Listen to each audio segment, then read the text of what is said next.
திருவாசகம் சிவபுராண பொருள் விளக்கம். திருச்சிற்றம்பலம்.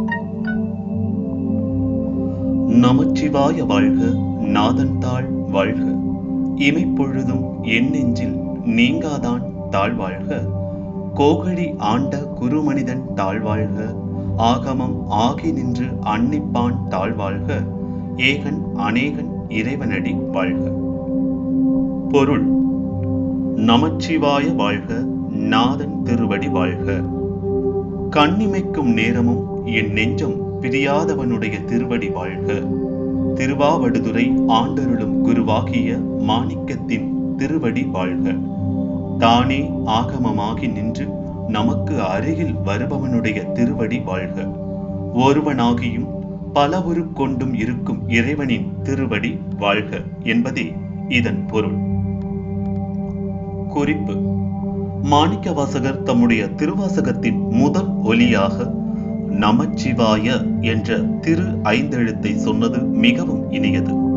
சிவம் வாழ்க என்று கூட துவங்காமல் வணக்கத்திற்குரிய நம முதலில் கூறி இறைவனின் சிவ என்ற திருநாமத்தை சொல்வது அவருடைய பணிவன்பின் வெளிப்படையாகும். திருவாசகத்தில் சிறப்பிடம் பெறுவது ஆகமம். இம்முதற் பதிகத்திலேயே அதனை போற்றி நிற்பது அவருக்கு ஆகமங்கள் பால் உள்ள பெருமதிப்பை காட்டுவன. வேதங்கள் இறைவனுடைய இயல்பு கூறுகின்ற போது ஆகமங்கள் அப்பெருமானை எவ்வகை அடையலாம் என்பது பற்றி நமக்கு காட்டுகின்றன. வேதங்கள் அறிவானால் ஆகமங்கள் அந்த அறிவின் பயன்பாடு. இவ்வாறு ஆகமங்கள் நமக்கு இறைவனின் அருகில் செல்லும் வழிகாட்டுவதாலும், ஆகமங்கள் இறைவனால் அருளி செய்யப்பட்டதாலும் இறைவனை ஆகம நெறிதந்து அருகில் வரச் செய்கின்ற வள்ளல் என போற்றுகின்றனர். இறைவன் ஒருவனே, ஏகம் சத்வேதம் ஒன்றே குலமும் ஒருவனே தேவனும். இது திருமந்திரம். அவ்விறைவன் பசுக்களாகிய நாம் உய்வரும் பொருட்டு பல பல வேடங்கள் தாங்கி நம்மை ஆட்கொள்கிறான். பசு என்றால் உயிர்பொருள். உயிர்பொருளாகிய ஜீவ இனங்கள் தான் பசு எனப்படுகிறது. அடுத்து, வேகம் கெடுத்தாண்ட வேந்த நெடி வெல்க, பிறப்பருக்கும் பிஞ்சகன் தன் பேய்கழல்கள் வெல்க, புறத்தார்க்கு சேயோன் தன் பூங்கழல்கள் வெல்க, கரம் குவிவார் உள்மகிழும் கோண்கழல்கள் வெல்க, சிரம் குவிவார் ஓங்குவிக்கும் சீரோன் கழல் வெல்க. இதன் பொருள்: என்னுடைய வேகத்தை போக்கி ஆண்டு கொண்ட மன்னனின் திருவடி வெல்லட்டும். பிறப்பினை நீக்குபவனாகிய தலைக்கோலமுடைய பெருமான் அணிசேர் கழல்கள் வெல்லட்டும். தன்னை விடுத்து நிற்பவர்களுக்கு வெகு தூரத்தில் உள்ள, அதாவது அரிய பொருளாக உள்ள பெருமானின் பூ போன்ற மென்மையான கழல்கள் வெல்லட்டும். கைகளை கூப்பி வழிபடுவார் உள்ளத்தில் மகிழ்ந்திருக்கும் மன்னனுடைய கழல்கள் வெல்லட்டும். தலை தாழ்ந்து வணங்குவார்களை மிக உயர்ந்த நிலைக்கு ஓங்கச் செய்யும் பெருங்குணம் வாய்ந்தவனுடைய கழல்கள் வெல்லட்டும் என்பதாகும். குறிப்பு: வேகம் கெடுத்தல் துயரம் நீக்குதலை குறிக்கும். மனத்தின் வேகத்தையும், அதாவது நிலையில்லாமல் அலைபாய்தலை, மனத்தின் வேகத்தையும் அதனால் வரும் கேட்டின் வேகத்தையும் குறைத்து தன்பால் மனத்தை நிலைபெறச் செய்யும் ஈசனின் கருணையையும் குறிக்கும். பிஞ்சகன் பீலி அணிந்தவன் எனவும் பொருள் கொள்ளலாம். இறைவன் குரண்டாசுரனின் பீலியை அணிந்த விபரம் கந்தபுராணம் ததீசி முனிவர் வாக்கில் காண்க.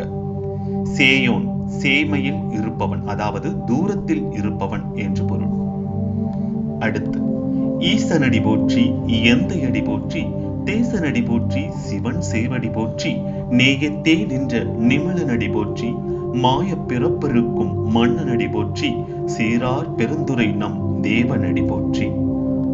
எல்லாவற்றையும், இதன் பொருள் எல்லாவற்றையும் உடமையாக கொண்டவனின் திருவடி போற்றி, எம் தந்தை என நின்று அருளுபவனின் திருவடி போற்றி, ஒளிவடிவானவனின் திருவடி போற்றி, சிவன் எனப் பெறும் செம்பொருளின் சிவந்த திருவடி போற்றி, அன்பினில் நிற்பவனான தூயவனின் திருவடி போற்றி, மாய பிறப்பினை நீக்கும் உயர்ந்தோனின் திருவடி போற்றி, அமைப்பு சிறந்து விளங்கும் திருப்பெருந்துறையில் இருக்கும் நம் தேவனடி போற்றி.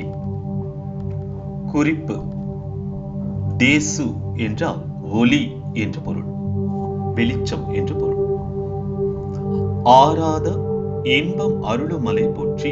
சிவனவன் என் சிந்தையுள் நின்ற அதனால் அவனருளாலே அவன்தாள் வணங்கி சிந்தை மகிழ சிவபுராணம் தன்னை முந்தைவினை முழுதும் ஓய உரைப்பன் யான். பொருள்: அடங்காத இன்பம் அருளும் கருணையின் மலை போன்றவனுக்கு போற்றுதல்கள். சிவபெருமான் என்னுடைய சிந்தையில் பெருங்கருணையால் வந்திருக்கின்ற காரணத்தால் அவனுடைய திருவருளே துணையாக கொண்டு அவனுடைய திருவடியை வணக்கம் செய்து உள்ள மகிழும் வண்ணம் சிவபுராணமாகிய இதனை முன் செய்த வினைகள் எல்லாம் தீரச் சொல்லுகின்றேன் என்று பொருள். குறிப்பு: சிவன் அவன் என் சிந்தையில் நின்ற அதனால் அவனருளாலே அவன்தாள் வணங்கி என்ற இவ்வரிகள் அன்பினால் நிறை நிற்கின்ற அடியவர்க்கு மட்டுமல்லாது தத்துவம் விரும்புவோருக்கும் பெரும் பொருள் வாய்ந்தது. திருவாசகத்தில் திரும்ப திரும்ப சொல்லப்படும் கருத்து இறைவன் தானே வந்து ஆட்கொள்கின்றான். கட்டுண்டு தவிக்கும் பசுக்களாகிய நம் எல்லா உயிர்களின் பொருட்டு அரியவனாகிய இறைவன் எளிமையாக நிற்பது சித்தாந்தத்தில் காண்க. அவ்வாறு எளிமையாக வந்திருக்கும் இறைவனை தொழுவதற்கும் அப்பெருமானுடைய அருளையே துணையாக கொண்டாலேயே அது முடியும். அருளே துணையாக அப்பர் சோற்றுத்துறை சென்று அடைவோமே என்றார் சம்பந்தர். அடுத்து: கண்ணுதலான் தன் கருணை கண்காட்ட வந்தேதி எண்ணுதற்கு எட்டா எழில் ஆர் கழல் இறைஞ்சி விண்ணிறைந்தும் மண்ணிறைந்தும் மிக்காய் விலங்கொழியாய் என் இறந்து எல்லை இலாதானே நின் பெருஞ்சீர் பொல்லா வினையேன் புகழுமாறு ஒன்றறியே. பொருள்: நெற்றியிலே ஒரு கண்ணுடைய பெருமான் தன்னுடைய கருணை கண் காட்டியதால் இங்கு வந்தேன். சிந்தனைக்கு எட்டாத பேரழகு மிக்க கடல் போன்ற திருவடிகளை தொழுது நின்று வானம் பூமி மற்றும் இவை தவிர மீதி உள்ளன யாவையுமாய் ஒளிமிக்கதாயும் அளவிடும் எல்லைகள் எல்லாம் கடந்துள்ள பெருமானே, உன் பெரிய பெரிய தன்மைகளை மோசமான வினைகளில் கிடக்கும் நான் புகழ்ந்து போற்றும் வகை தெரியாது இருக்கின்றேன் என்று பொருள். குறிப்பு: பாசத்தால் கட்டுண்ட பசுக்களின் உய்வின் பொருட்டு இறைவனால் நுண்ணுடலும் அதாவது சூஷ்ம சரீரம் அவற்றின் வினைக்கேற்ற பரு உடல்கள் பின்னும் அருளப்பட்டன என்பது சித்தாந்தம் கூறும் உலகின் துவக்கம். நுதல் நெற்றி, இறைஞ்சி என்றால் வணங்கி என்று பொருள், இறந்து என்றால் கடந்து, புகழும் ஆறு புகழும் வகை என்று பொருள். அடுத்து: புல்லாகி பூடாய் புழுவாய் மரமாகி பல்விருகமாகி பறவையாய் பாம்பாகி கல்லாய் கல்லாய் மனிதராய் பேயாய் கணங்களாய் வல்லசுரராகி முனிவராய் தேவராய் செல்லா நின்ற இத்தாவர சங்கமத்துள் எல்லா பிறப்பும் பிறந்தலைத்தேன் எம்பெருமான். பொருள்: புல்லாகவும் சிறு செடிகளாகவும் புழுவாகவும் மரமாகவும் பலவகை மிருகங்களாகவும் பறவைகளாகவும் பாம்பாகவும் கல்லில் வாழும் உயிராகவும் மனிதராகவும் உடல் நீங்கிய பேய்களாகவும் பலதரப்பட்ட கன கூட்டங்களாகவும் வலிமை மிகுந்த அசுரர்களாகவும் முனிவராகவும் தேவராகவும் இந்த அசையும் மற்றும் அசையாதவற்றாலான அதாவது அண்டம் முழுதும் சென்று எல்லா பிறப்பும் பிறந்து கலைத்து விட்டேன் எம்பெருமானே என்று பொருள். குறிப்பு: விருகம் என்றால் மிருகம் என்று பொருள்.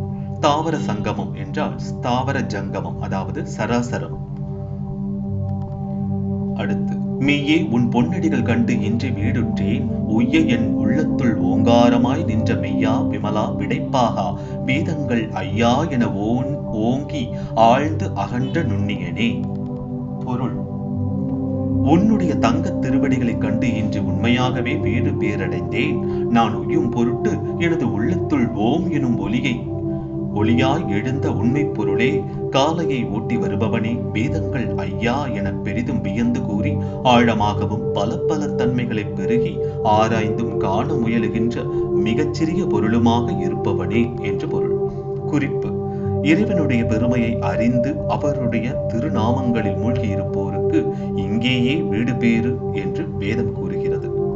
வேதங்கள் பலவாறெல்லாம் ஆழ்ந்தும் ஆராய்ந்தும் பல பல கோணங்களில் கூறியும் அவர் தம் பெருமையை கூற சொற்கள் இல்லாமையை உணர்த்துகின்றன. அத்தகு பெரிய அவரோ மிகச் சிறியவற்றிலும் நிறைந்துள்ளார். என்ன விந்தை இது! அடுத்து: வெய்யாய் தனியாய் யமான நாம் விமலா பொய்யாயின எல்லாம் போய் அகல வந்தருளி மெய் ஞானமாகி மிளிர்கின்ற மெச்சுடரே, எஞ்ஞானம் இல்லாதே நின்ப பெருமானே, அஞ்ஞானம் தன்னை அகழ்விக்கும் நல்லறிவே. பொருள்: வெப்பமாக சுடுகின்றவரும் குளுமையாக இருக்கின்றவரும் நீரே. என் உரிமையாளனாக உள்ள மாசற்றவனே, பொய்மைகள் எல்லாம் அகலும் வண்ணம் வந்து அருள் செய்து உண்மை அறிவாக ஒளிவிடும் மெய்ச்சுடரே. எந்த அறிவும் இல்லாத எனக்கும் இன்பமாம் பெருமானே, அறிவின்மையை போக்கும் நல்லறிவே என்று பொருள். சுடர் மிகுவதால் இருளுக்கு கேடு. பசவண்ணர்: உள்ளத்தில் மெய்ச்சுடரான இறைவன் வர பொய்யிருளுக்கு கேடு. வெய்ய என்றால் காய்கின்ற, சூடான, தனிய என்றால் குளுமையான என்று பொருள். அடுத்து, ஆக்கம் அளவு இறுதி இல்லாய் அனைத்துலகும் ஆக்குவாய் காப்பாய் அழிப்பாய் அருள் தருவாய் போக்குவாய் என்னை புகுவிப்பாய் நின் தொழும்பின் நாற்றத்தின் நேரியாய் சேயாய் நனியானே மாற்றம் மனம் கழிய நின்ற மறையோனே. பொருள்: தோற்றம் குறித்த வயது முடிவு இல்லாதவனே, நீ உலகங்களையெல்லாம் தோற்றுவிக்கின்றாய், தொடர்ந்து அதாவது அழியாது இருக்கச் செய்கின்றாய், இறுதியில் அழிக்கின்றாய், அருள் தந்து உய்யக் கொள்கின்றாய், உயிர்களை மாயைக்குள் போக்குவாய், நீ என்னை உன்னுடைய அடியார் கூட்டத்தில் புக வைப்பாய். மனத்தினும் அதாவது வாசனை நுண்மையான சூட்சுமமான பொருளே, வெகு தொலைவாகியும் மிக அருகில் இருப்பவனே, சொல்லிற்கும் சிந்தனைக்கும் எட்டாது நிற்கும் மறை நாயகனே என்று பொருள். எவ்வளவு அழகா இந்த பாடல் மாணிக்கவாசகர் எழுதியிருக்காரு பாருங்க. எவ்வளவு அர்த்தம் கருத்து நெறிஞ்ச ஒரு பாடல் இது. குறிப்பு: இறைவனுக்கு பிறவற்றை போல தோற்றம், வாழ்வு, முடிவு இல்லாமையை குறிப்பிட்டு அப்பெருமானே மற்ற எல்லா பொருள்களுக்கும் ஆக்கல், காத்தல், அழித்தல், மறைத்தல், அருளல் என்ற ஐந்தொழில்கள் மூலம் இயங்கச் செய்கிறார் என்னும் திறத்தை வெளிப்படுத்துகிறார் மாணிக்கவாசகர். ஒன்றன் அடியார் நடுவுற்றிருக்கும் அருளை புரிவாய். மனமானது காண இயலாத நுண்பொருள்களாக பரவுகின்றது. இறைவன் அந்த நுண்மையினும் நுண்மையாக இருக்கின்றார். சேய்மை தொலைவு, சேய்மை என்றால் தொலைவு, நனியது என்றால் அருகில் இருப்பது, மாற்றம் சொல். அடுத்து, கரந்தபால் கண்ணலோடு நெய் கலந்தார் போல சிறந்தடியார் சிந்தனையில் தேனூறி நின்று பிறந்த பெருப்பருக்கும் எங்கள் பெருமான் நிறங்கள் ஓர் ஐந்துடையாய் விண்ணோர்கள் ஏத்த மறைந்திருந்தாய் எம்பெருமான். பொருள்: அப்போது கரந்த பாலோடு கரும்பின் சாரும் நெய்யும் கலந்தால் எவ்வாறு இனிக்குமோ அவ்வாறு சிறந்து அடியவர்கள் மனத்தில் தேன் ஊற்றெடுத்தார் போல நின்று இப்பிறவியை முற்று பெறச் செய்யும் எங்களுடைய பெருமானே என்று பொருள். ஐநிறமும் நீயே ஆனாய், வானவர்கள் போற்றி நிற்க அவர்களுக்கு அரியவனாக மறைந்திருந்தாய் எம்பெருமானே என்று பொருள். குறிப்பு: வினை நிறைந்த பிறப்பினால் அவதிப்படும் ஆன்மாக்களில் அன்பினால் இறைவன் திருவடி பற்றுபவர்களுக்கு கடினமான முறைகளினால் அல்ல, மிகவும் எளிதாகவும் தேனினும் இனிய ஊற்றாக அவர்கள் உள்ளத்தில் தோன்றி அவர்களுடைய பாச மலம் அறுக்கிறார் சிவபெருமான். அதாவது பற்று நமக்கு எல்லா மேலே பற்று, அம்மா மேல அம்மா பாசம் இருக்கு, அப்பா பாசம் இருக்கு, பொண்டாட்டி பாசம் இருக்கு, பிள்ளைங்க பாசம் இருக்கு. இந்த மாதிரி ஒவ்வொரு மேலே பற்று இருக்கிறதுனாலதான் நம்ம சாதாரண ஒரு மனிதராகவே இருக்கும். அவன் பற்றற்றவன், இறைவன் அப்படிங்கிறவன் பற்றற்றவன். அந்த தன்மைக்கு நம்ம மாறணும் அப்படிங்கிறதுதான் சொல்ல வருது இந்த பாடல். வல்வினையே தன்னை மறைந்திட மூடிய மாய இருளை அறம் பாவம் என்னும் அருங்கயிற்றால் கட்டி புறந்தோள் போர்த்து எங்கும் புழு அழுக்கு மூடி மலம் சோறும் 9 வாயில் குடிலை மலங்க புலனைந்தும் வஞ்சனையை செய்ய. பொருள்: கொடிய வினையில் சிக்குண்டிருக்கும் என்னை மறைத்து மூடிய மாயையாகிய இருளினை செய்யத்தகாதது என்னும் விதிகளால் கட்டி மேலும் ஒரு தோளும் சுற்றி கெட்டு போவதாகவும் அழுக்கினை உடையதாகவும் உள்ள திசுக்கள் நிறைந்து மலத்தினை வெளியேற்றும் 9 துளைகள் உள்ள வீடான உடலை வைத்துக் கொண்டு மயங்கி நிற்க 5 புலன்களும் ஏமாற்ற என்று பொருள். எவ்வளவு அர்த்தம் பாருங்க. கொடிய வினையில் சிக்குண்டிருக்கும் என்னை, அதாவது ரொம்ப பாவம் செய்யக்கூடிய ஒரு உயிரா என்ன வச்சுட்டு அதுல வச்சு அது மேல ஒரு மாயை அப்படிங்கிற ஒரு இருளை வச்சு, எல்லாமே நமக்கு நிஜமாவே தெரியுது இல்லையா? நம்ம பாக்குற எல்லா விஷயங்களும் வீடு, காரு, பங்களா, இது எல்லாமே நிஜம் அப்படின்னு நம்ம நினைச்சுக்கிட்டு இருக்கோம். அந்த மாதிரி ஒரு மிகப்பெரிய, அது எல்லாமே மாயை தான். நம்ம பாக்குற எல்லாமே மாயை தான். ஆனா அந்த மாதிரி மாயையில என்ன சிக்க வச்சு செய்யத்தகுந்தது செய்யத்தகாதது என்னும் விதிகளால் கட்டி மேலே ஒரு தோளும் சுற்றி, அதாவது நம்ம உடல் மேல ஒரு தோளையும் கொடுத்து கெட்டு போவதாகவும் அழுக்கினை உடையதாகவும் உள்ள திசுக்கள் நிறைந்து. பாருங்க, நம்ம உடல்ல நம்ம தான் மேல அழகா இருக்குன்னு நினைக்கிறோம். ஆனா அதுக்குள்ள எவ்வளவு அணுக்கள் கூட்டம் தான் நம்ம எல்லாமே. நம்ம ஒரு மைக்ரோஸ்கோப்ல வச்சு பார்த்தோம்னா நம்மள உண்மையாவே நம்மளே இது பண்ணுவோம். அந்த மாதிரி தான் நம்மளுடைய தோற்றம். ஆனா நம்ம பார்க்கறதுக்கு வெளியில நமக்கு அந்த மாயைங்கிறதுனால நம்ம அழகா ஒரு உருவமா அது நமக்கு தெரியுது. திசுக்கள் நிறைந்து மலத்தினை வெளியேற்றும் 9 துளைகள் உள்ள வீடான இவ்வுடலை வைத்துக் கொண்டு, மலத்தினை, மலம் அப்படின்னா அந்த மாயை தான் மலம்.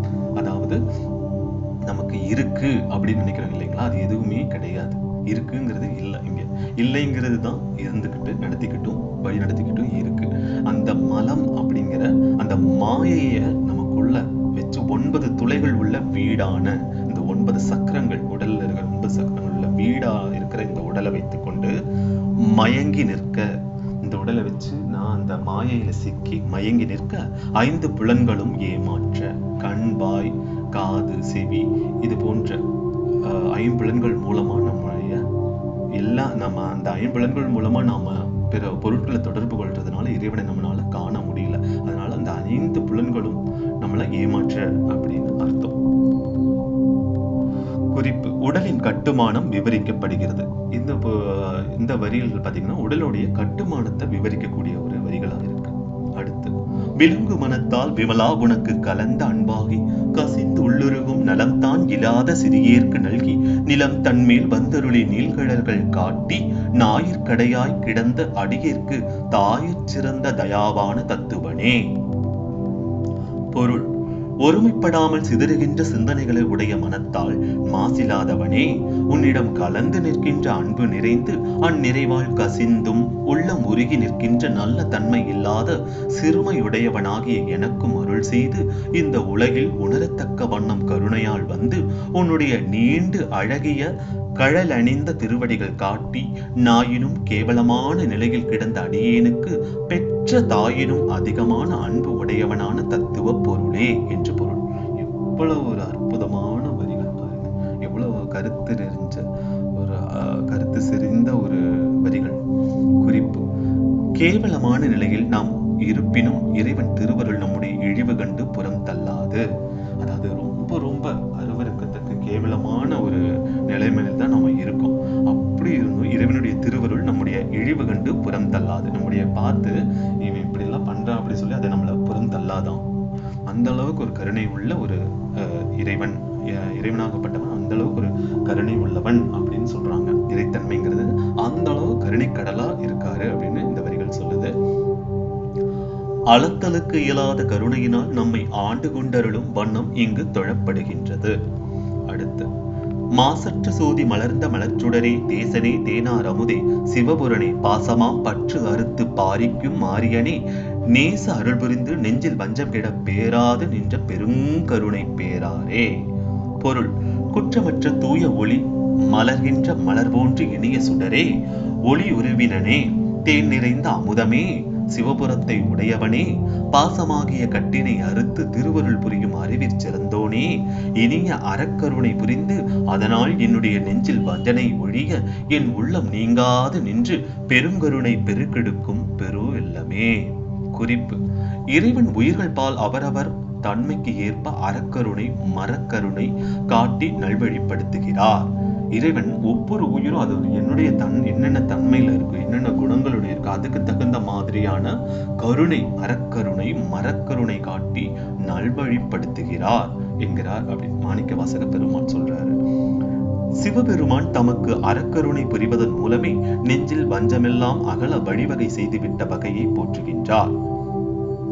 அடுத்து: ஆரா அமுதே, அளவிலா பெம்மானே, ஓராதார் உள்ளத்தொழிக்கும் ஒளியானே, நீராய் உருக்கி என் ஆரோயிராய் நின்றானே, இன்பமும் துன்பமும் இல்லானே உள்ளானே.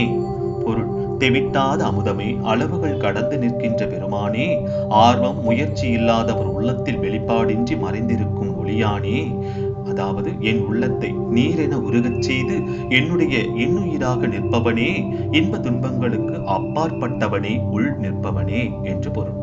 குறிப்பு: இறைவன் எல்லாருடைய உள்ளத்திலும் உள்ளார்.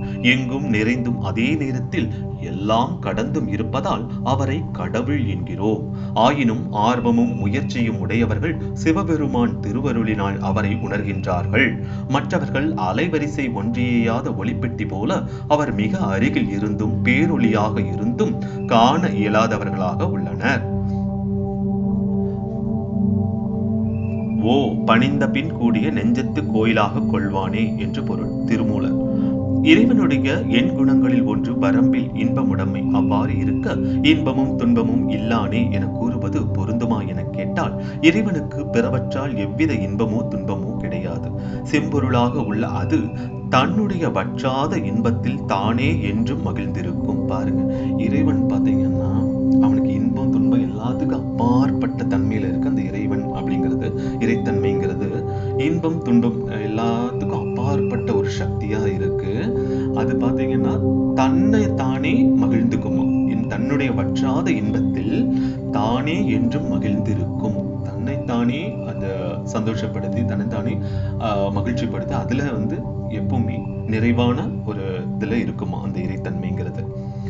அன்பருக்கு அன்பனே யாவையுமாய் அல்லையுமாய் சோதியனே துண்ணிரிலே தோன்றா பெருமையனே ஆதியனே அந்தம் நடுவாகி அல்லானே ஈற்றியனை ஆட்கொண்ட எந்தை பெருமானே கூர்த்தமை ஞானத்தால் கொண்டுணர்வார் தம் கருத்தின் நோக்கரிய நோக்கியே நுணுக்கரிய நுண்ணுணர்வே.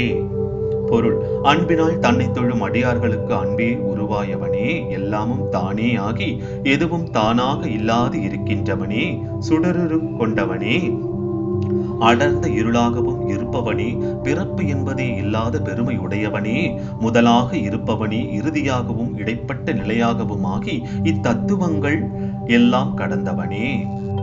காந்தம் போல என்னை ஈர்த்து என்னை ஆளாக அடியவனாக கொண்டு அருளிய என் தந்தைக்கும் தலைவனே, உன்னை தமது கூர்மையான மெய்யறிவின் துணையாக உணர்கின்ற பெரியோர்களுடைய சிந்தையின் பார்வை வியத்தகு உரிய பார்வை, அவர்களுடைய ஆராயும் திறன் வியத்தகு உரிய ஆய்வுணர்வே அப்படின்னு பொருள். குறிப்பு: சிவபெருமான் எல்லா பொருள்களுடனும் கலந்து தோன்றினும் இவை எதுவும் அவர் அல்ல. அவர் கலந்து இருப்பது போலவே எல்லாம் கடந்து உள்ளார். சிவபெருமானுக்கு அவதாரம் இல்லை, அவர் பிறப்பதில்லை. இறைவன் அன்பர்களுக்கு எளியவனாக காட்சியளித்த போதிலும் அவருடைய பேரியல்பு யாராலும் முழுதும் ஆய்வது பற்றி எண்ணியும் பார்க்க இயலாது. எனவேதான் அவருடைய இயல்பினை சற்றேனும் காண முயல்கின்ற ஞானிகளின் திறனை வியந்து கூறுகின்றார் மாணிக்க வாசகர். பேரறியாத பெருஞ்சுடர் ஒன்றதின் வேறறியாமை விளம்புகின்றேனே என்கிறது திருமந்திரம். அந்த அளவுக்கு இறைவனுடைய தன்மையை யாராலும் யோகிக்கவே முடியாது. ஏன்னா அது அந்த மாதிரிதான் இருக்கு. இறைவன்கிறவன் அந்த மாதிரியான ஒரு ரூபத்துலதான் இருக்காரு. யாராலும் உணரவும் முடியாது, யாராலும் இது பண்ணவும் முடியாது. உணர்ந்து கொள்ள முடியும், உணர்வால மட்டும்தான் அவனை நாம கண்டுகொள்ள முடியும் அப்படின்னு சொல்றாங்க. போக்கும் வரவும் புணர்வும் இலா பொன்னியனே, காக்கும் இம் காவலனே, காண்பறிய பேரொளியே, ஆற்று இன்ப வெள்ளமே, அத்தா மிக்காய் நின்ற தோற்றச் சுடரொளியாய், சொல்லாத நுண்ணுணர்வாய். நீங்குவதும், அதாவது பொருள் நீங்குவதும் புதிதாக வருவதும் கலப்பதும் இல்லாத புண்ணிய மூர்த்தியே, என்னை காக்கின்ற காவல் தெய்வமே, காண்பதற்கு அரியதாக ஒளி மிகுந்து இருப்பவனே, தொடர்ச்சியாகவும் முறையாகவும் வருகின்ற இன்ப வெள்ளமே, தந்தையே, மிகுதியாக நின்ற ஒளி வீசும் சுடரான தோற்றத்தினாய், சொல்லப்படாத பூடகமான நுண் உணர்வாக இருந்து என்று பொருள். குறிப்பு: இறைவன் எங்கும் நிறைந்திருக்கும் பொழுது அவர் எதனை நீங்குவார்? புதிதாக வருவதற்கு அவர் இல்லாதது என்ன உள்ளது? அவர் கலந்து இல்லாத பொருள்தான் ஏது புதிதாக கலப்பதற்கு? இவ்வாறு எல்லா பொருளிலும் இருந்த போதிலும் பொருளின் தன்மையால் குறைபடாமல் தான் என்றும் தூயவனான புண்ணிய மூர்த்தியாகவே உள்ளார். இறைவன் சொற்களால் சொல்லி முடியாதவர், நுண்ணுணர்வால் அறியப்படுபவர். அவனருளே கண்கொண்டு காணின் அல்லால் இப்படியன் இந்நிறத்தன் இவ்வண்ணத்தன் இவன் இறைவன் என்று எழுதி காட்டுனாதே என்கிறது தேவாரம்.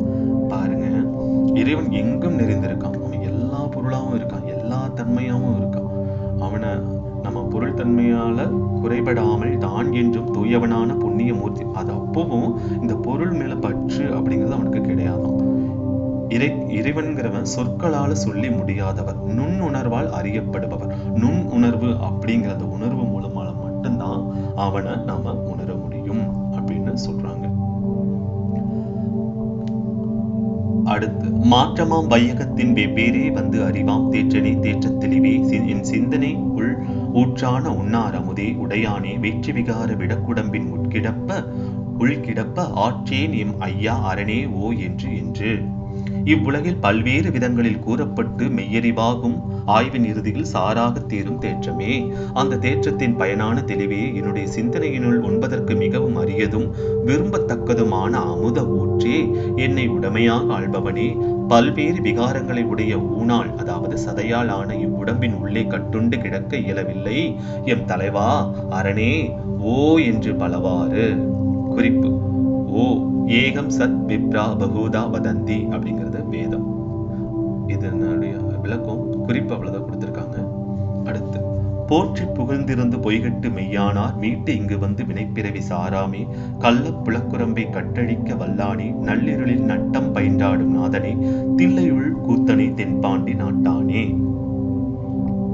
போற்றுதல்கள் செய்து புகழ்கூறி தம்முடைய பொய்கள் ஒழிய உண்மையே ஆன அடியவர்கள் மீண்டும் இவ்வுலகுக்கு வந்து வினை நிறைந்த இப்பிறவியில் சிக்குறாத மாயையால் ஆன இவ்வுடலின் கட்டுமானத்தை அழிக்க வல்லானே வேறு எதுவுமற்றதாகிய இருளில் கூத்து ஆடுகின்ற நாதனே தில்லை எனும் சிதம்பரத்தில் ஆடுபவனே தென்பாண்டி நாட்டை உடையவனே. குறிப்பு: இருள் என்பது இன்மையை குறிக்கும், அதாவது ஒளியை குறிக்கும். உலகங்கள் எல்லாம் ஒடுங்கிய பின்னர் இறைவனை தவிர வேறு எதுவும் இல்லாத அந்நிலை ஏதுமற்ற இருள் போன்றது. அவ்விருளில் ஒளியாக இறைவன் ஆடுகின்றார் என்று பொருள். அள்ளல் பிறவி அறுப்பானே ஓ என்று சொல்லற்கு அறியானை சொல்லி திருவடிக்கில் சொல்லிய பாட்டின் பொருள் உணர்ந்து சொல்லுவார் செல்வர் சிவபுரத்தினுள்ளார் சிவனடிக்கில் பல்லோரும் எந்த பணிந்து. பொருள்: அள்ளல் நிறைந்த பிறவியை நீக்குவானே ஓ என்று சொல்லிற்கு அரிய பெருமானை அழைத்து, அதாவது இறைவனை அழைத்து திருவடியை பணிந்து அதன் கீழிருந்து சொல்லிய பாடலின் பொருளினை உணர்ந்து சொல்லுபவர்கள் சிவபுரத்தில் இருக்கும் சிவபெருமானின் திருவடி நிழலுக்கு செல்வார்கள், பலராலும் புகழப்பட்டும் தொழப்பட்டும் அப்படின்னு சொல்றாங்க. குறிப்பு: பொருளினை உணர்ந்து சொல்லுவதன் மூலம் உணர்வினோடு ஒருமைப்பட்டு தொழுதலால் அவ்வகை வணக்கத்தின் பெருமை வலியுறுத்தப்படுகின்றது. திருச்சிற்றம்பலம். இந்த போன்ற திருவாசகத்தை நீங்க படிச்சீங்கன்னாவே போதும், அவனுடைய இறைவனுடைய திருவடிகளை நாம சென்றடைந்து விடலாம். இறப்பு நிகழ்ச்சிகள்ல கூட திருவாசகம் படிக்கலாம்னு சொல்றாங்க. சிவபுராணம், திருவாசகம் அப்படிங்கிற விஷயங்களை நீங்க படிக்கலாம். அதன் மூலமா அந்த இறந்த ஆன்மாவுடைய சாந்தி, உயிர் வந்து சாந்தி அடையும்னு சொல்றாங்க. ஸோ